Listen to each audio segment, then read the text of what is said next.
पर्चे को देखकर प्रशांत हैरान हो गया था। उसने झट से संजय से पूछा, ये तुम्हें किसने और कब दिया? और पर्चा देने के बाद वो आदमी कहां गया? संजय के पास प्रशांत के सवालों का जवाब नहीं था। विजय ने प्रशांत से पूछा, ऐसा क्या लिखा है इस पर्चे में जो तुम इतना परेशान हो गए हो? प्रशांत विजय को पकड़ा दिया। विजय ने पर्चे को पढ़ते हुए कहा, अभी तुम्हारा काम पूरा नहीं हुआ है प्रशांत। इसका क्या मतलब हुआ? कौन सा काम पूरा नहीं हुआ है? प्रिया ने पूछा। प्रशांत ने प्रिया और विजय की तरफ देखा और फिर बोला, ये तो मुझे भी नहीं पता कि पर्चे में किस काम का जिक्र किया जा रहा है, मगर एक चीज जरूर पता है, ये हैंडराइटिंग मेरे दादाजी की है और संजय ने जिस आदमी का डिस्क्रिप्शन दिया है वो भी दादाजी जैसा ही लग रहा है। अभी तक मैं ये सोचता था कि दादाजी की मृत्यु हो चुकी है, फिर ये कैसे हो सकता है कि ये पर्चा। इसके आगे प्रशांत अपनी बात को पूरी नहीं कर पाया। लेकिन संजय ने तो बस एक बूढ़े आदमी का डिस्क्रिप्शन दिया था, वो तो कोई भी हो सकता है ना। और इस चिट्ठी का मतलब क्या है वो मैं समझ नहीं पा रहा हूं। विजय ने प्रशांत से कहा, मुझे लगता है कि मुझे दादाजी को ढूंढने जाना चाहिए। जिस आदमी ने संजय को पर्चा दिया, अगर वो सच में मेरे दादाजी थे तो इसकी जिंदा है और मैं इस बात का पता लगाना चाहता हूं, प्रशांत ने कहा और गाड़ी की तरफ बढ़ने लगा। अपनी बातचीत में वो सब इस बात से बेखबर थे कि मेनका के शरीर में बदलाव हो रहा था। उसकी आंखें लाल होना शुरू हो गई थी। ऐसा लग रहा था कि जैसे मेनका के सपनों का भूत उस पर हावी होने जा रहा था। जैसे ही प्रशांत उठकर गाड़ी की तरफ बढ़ने लगा, वैसे ही मेनका ने उसका हाथ पकड़ लिया। मेनका की आवाज अब बदल चुकी थी। उसने एक भयानक आदमी की आवाज में प्रशांत से कहा, तुम कहीं नहीं जाओगे, तुम बस वहां चलोगे जहां मैं तुम्हें ले जाना चाहती हूं। जब तक सब लोग मेनका में आए हुए बदलाव को समझ पाते, मेनका ने प्रशांत का हाथ खींचा और उसको लेकर कुएं के अंदर कूद गई। पलक झपकते ही प्रशांत और मेनका कुएं के अंदर चले गए थे। प्रिया और विजय भी कुएं के अंदर जाना चाहते थे कि तभी वासु ने उनको रोक लिया। वासु ने कहा, अंदर क्या है ये मैं बहुत अच्छे से जानता हूं, तुम दोनों का वहां जाना ठीक नहीं होगा, तुम लोग यहीं रुको। छोटा शैतान और मैं प्रशांत को बचाने के लिए कुएं के अंदर जाते हैं। छोटे शैतान ने हड्डियों के ढांचे जैसी तलवार उठाई और वासु के साथ चला गया। प्रशांत के पीछे पीछे वासु और छोटे शैतान ने भी कुएं में छलांग लगा दी। जब तक वासु और छोटा शैतान कुएं के तल तक पहुंचते, तब तक प्रशांत और मेनका गायब हो चुके थे। कुएं की सुरंग से हटे हुए पत्थर को देखकर वासु समझ गया कि मेनका और प्रशांत दोबारा उस सुरंग से गुफा की तरफ चले गए थे। प्रशांत और मेनका कीर्ति मुख की गुफा में खड़े हुए थे। प्रशांत अपने चारों तरफ का नजारा देखकर हैरान था। अभी कुछ देर पहले जो कीर्ति मुख पत्थर में बदल गया था, वो फिर से जिंदा होने लगा था। प्रशांत उसके दोबारा जिंदा होने की वजह को समझ नहीं पा रहा था। प्रशांत धीरे धीरे कीर्ति मुख की तरफ बढ़ने लगा। उसने देखा कि कीर्ति मुख के आखिरी फन पर बंधी हुई बेड़ी फिर से गलना शुरू हो गई थी। कीर्ति मुख के मुंह से खून टपक रहा था और तालाब में इकट्ठा हो रहा था। इस तालाब में खून लगातार गिर रहा है, फिर भी यह तालाब बड़ा नहीं हो रहा है। आखिर इसकी क्या वजह हो सकती है? प्रशांत ने सोचा। इससे पहले कि प्रशांत कुछ कहे या कर पाता, कीर्ति मुख ने बोलना शुरू कर दिया। आज बरसों बाद तुम्हें अपने सामने देखकर मुझे बहुत खुशी हो रही है। लगता है मेरी सदियों की मेहनत आज कामयाब हो जाएगी। तुम मेरे खून का खून हो और आज हम दोनों मिलकर एक हो जाएंगे। मुझे पता था कि तुम शादी के न्योते को स्वीकार कर लोगे। प्रशांत को कीर्ति मुख की कही हुई एक भी बात समझ में नहीं आई। उसने कीर्ति मुख को जवाब दिया, तो वो शादी का न्योता तुमने भेजा था? सच सच बताओ कि प्यारेलाल चाचा कहाँ हैं? तुम्हारा और मेरा एक होना बहुत जरूरी है। जल्दी से आओ और मुझ में समा जाओ। जब हम दोनों एक हो जाएंगे तो हमारी ताकत असीम हो जाएगी। तुम्हें ढूंढने के लिए मैंने अनगिनत खूनी कुएं बना दिए थे। मुझे विश्वास था कि एक ना एक दिन कोई खूनी कुआं तुम्हें ढूंढकर मुझ तक पहुंचा ही देगा। और देखो, आज तुम मेरे सामने खड़े हो। जब हम तुम मिलकर एक हो जाएंगे, तब हमारी शक्ति के सामने कोई भी टिक नहीं पाएगा। कीर्तिमुख ने अपनी तेज आवाज में कहा।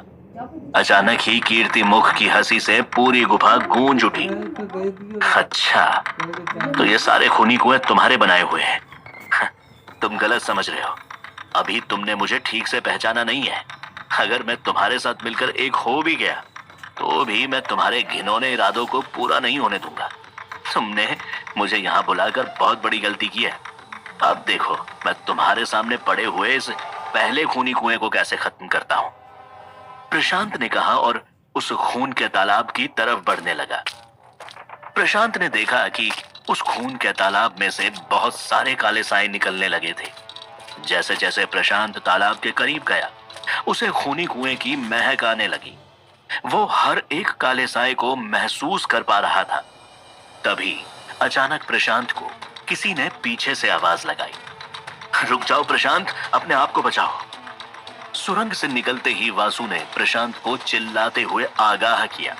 प्रशांत ने पलटकर देखा, मेनका आगे बढ़कर कीर्तिमुख के आखिरी फन तक पहुंच गई थी। उसने अपने हाथों से उस आखिरी बंधी हुई बेड़ी को छुआ। जैसे ही मेनका ने कड़ी को छुआ, कीर्तिमुख की आंखों से फिर से आग के गोले बरसने लगे। प्रशांत ने मेनका को अलर्ट करते हुए कहा, बचाओ अपने आप को मेनका, ये आग के गोले तुम्हारी तरफ आ रहे हैं। प्रशांत मेनका को बचाने के लिए उसकी तरफ दौड़ने लगा। वासु ने फिर से प्रशांत को चिल्लाते हुए कहा, रुक जाओ प्रशांत, वो मेनका नहीं है। प्रशांत ने वासु की एक भी बात नहीं सुनी। वो बस मेनका को बचाने के लिए उसकी तरफ भाग रहा था।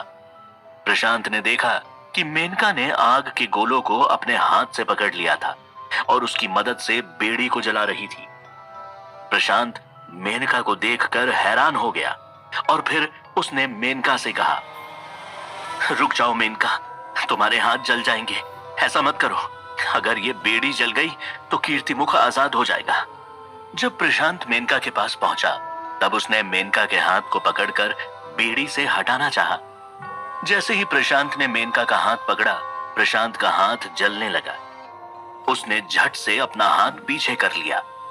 मेनका की आंखें आग की तरह लाल हो रही थी। मेनका ने प्रशांत को देखा और उसके मुंह से एक इलेक्ट्रॉनिक जैसे आदमी की आवाज निकली, मेरे रास्ते से हट जाओ।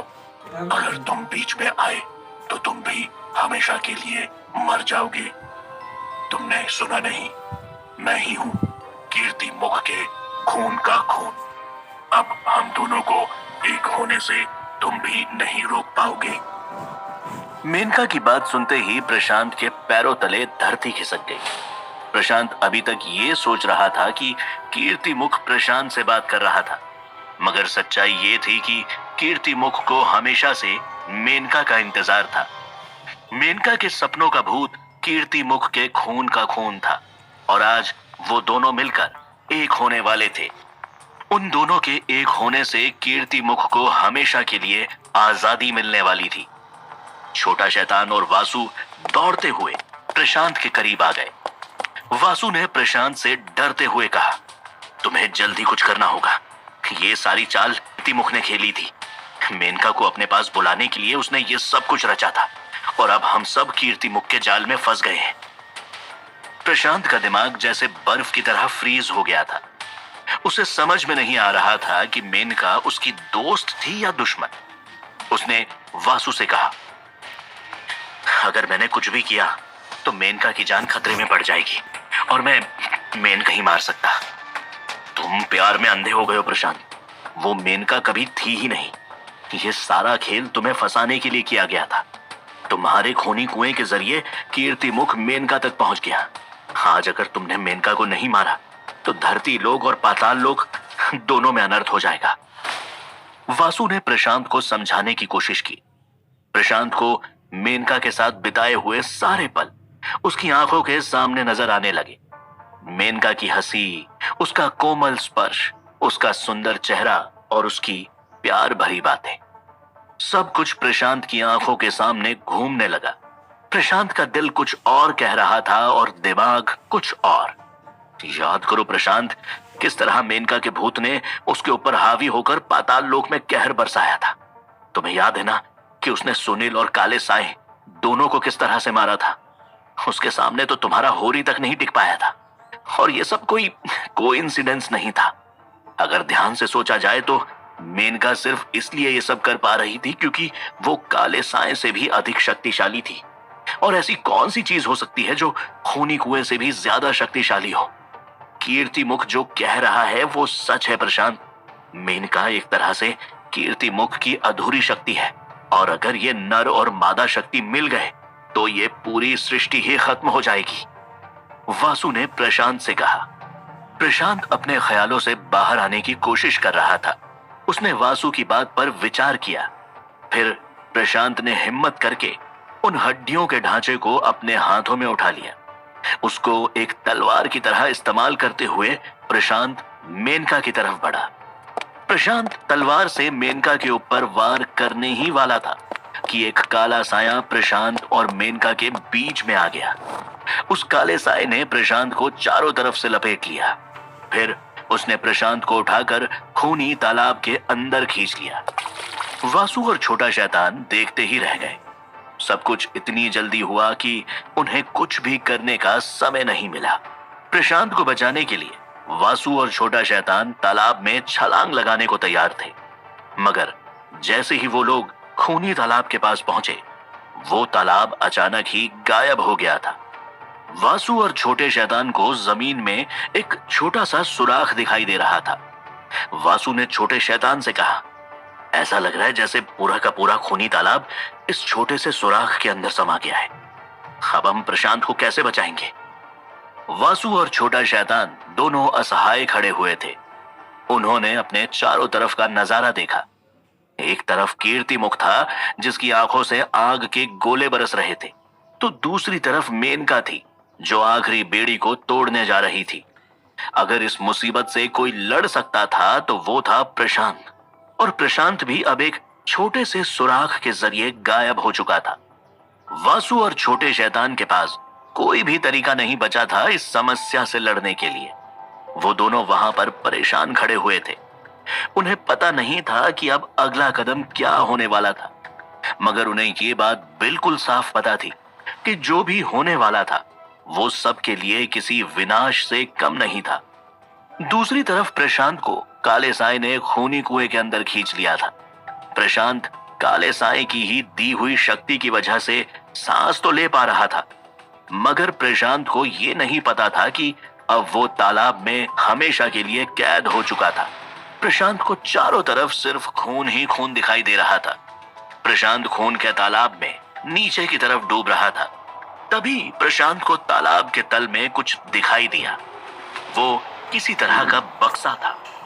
प्रशांत को समझ में नहीं आ रहा था कि वो बक्सा किस चीज का बना था।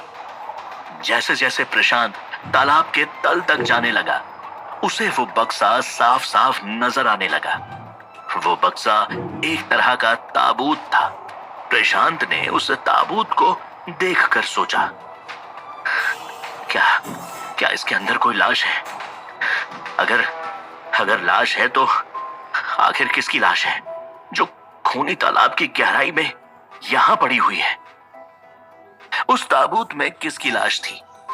क्या प्रशांत खूनी कुएं से अपने आप को छुड़ा पाएगा? क्या प्रशांत मेनका को बचा पाएगा? और क्या मेनका और कीर्तिमुख मिलकर एक हो जाएंगे? जानने के लिए सुनिए